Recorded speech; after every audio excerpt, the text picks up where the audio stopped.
How's it going, friends? My name is Jesse and welcome to More Than a Man. If you guys found me, maybe it's from this video, maybe it's from short clips from TikTok, Instagram, even shorts here on YouTube.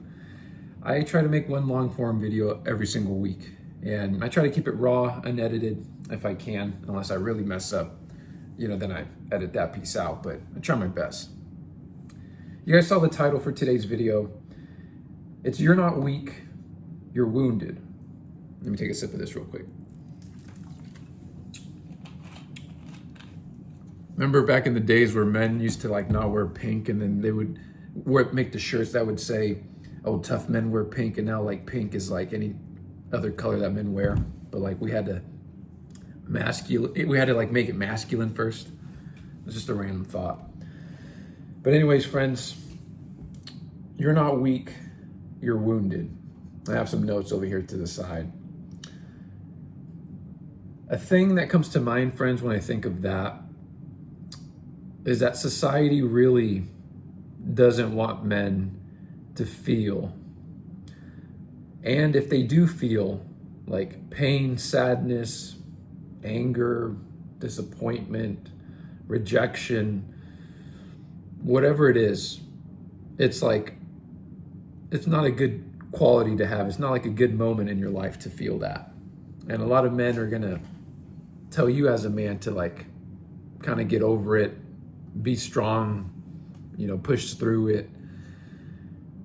That's a deep pain. And then throughout your whole life, it never goes away. You're always told that pain is something you never have to deal with. So as time goes on, that's a wound. That is a very deep wound that just continues to stay. And as you grow up, it becomes weight or baggage, and you learn how to operate just fine. On the external parts of your life, everything may look fine, right? Some guys actually really get away with it. For some men, it shows a little bit more.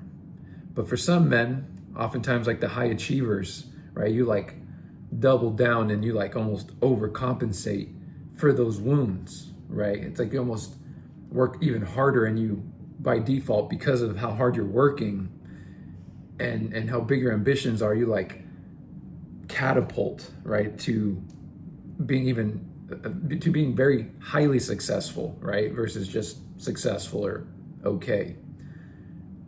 But I just say that to just bring up the point that those wounds never go away. And that's what this title is that it's not weakness to carry that wound. It's not weakness to carry that baggage.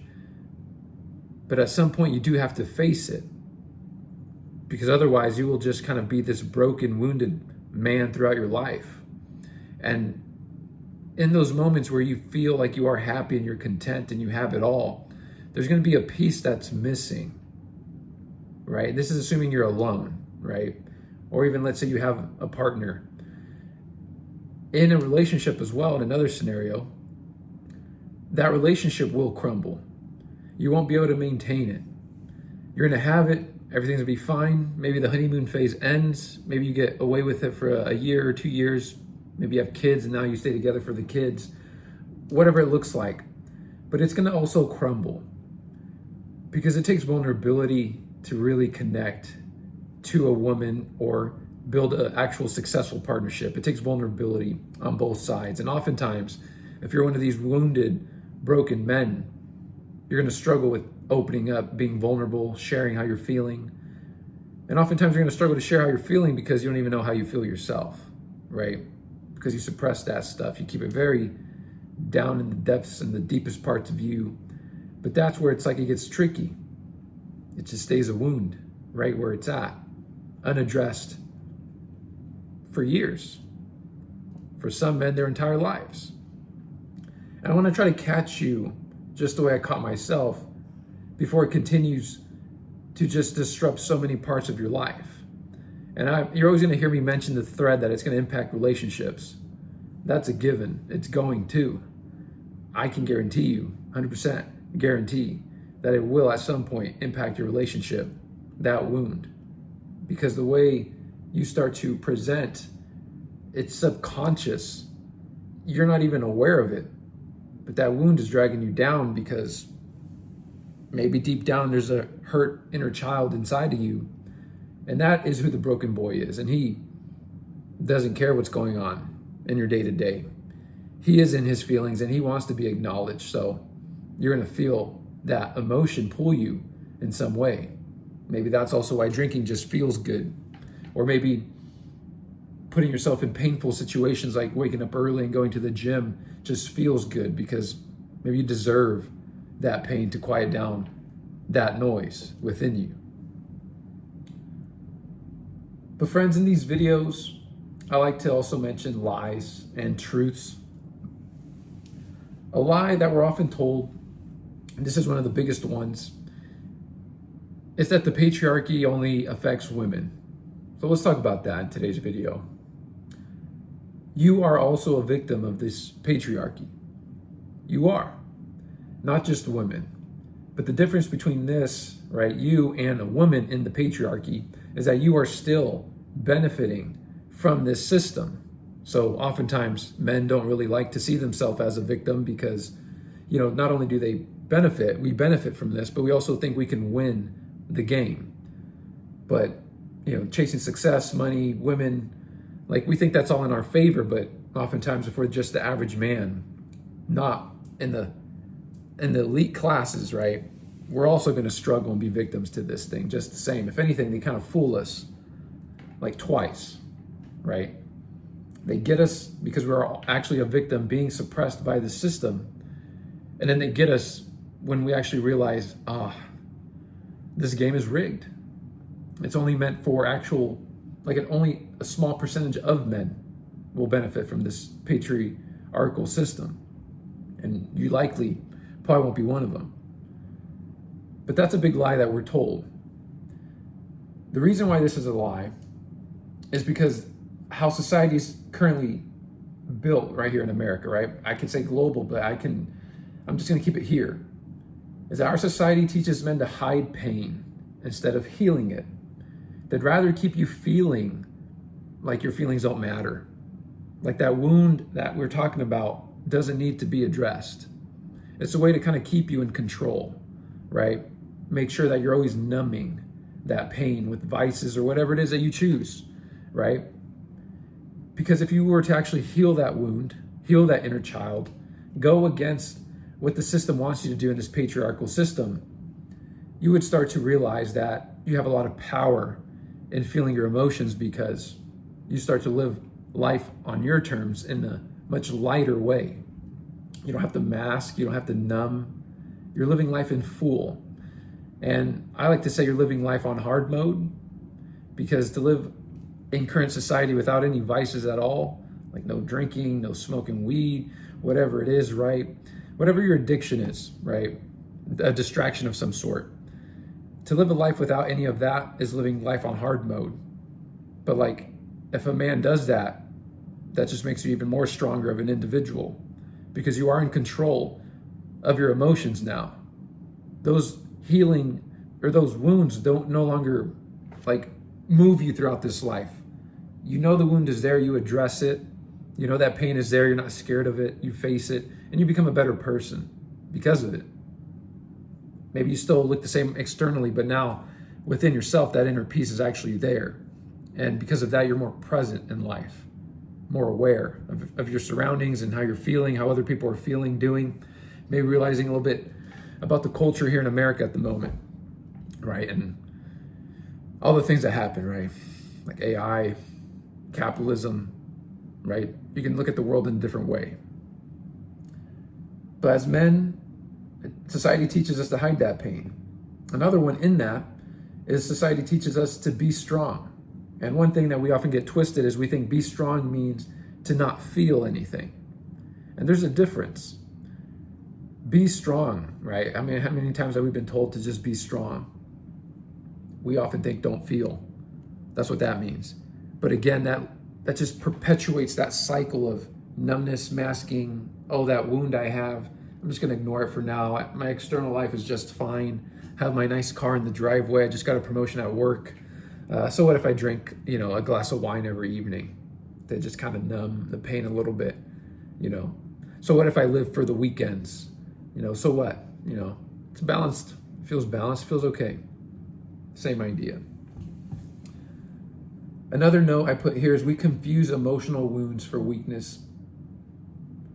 Those emotional wounds, friends, to admit that you're wounded, to admit that maybe your childhood wasn't the greatest, it takes a lot of facing a level of pain that we don't like to admit, right? We often don't like to think of our parents as being bad people.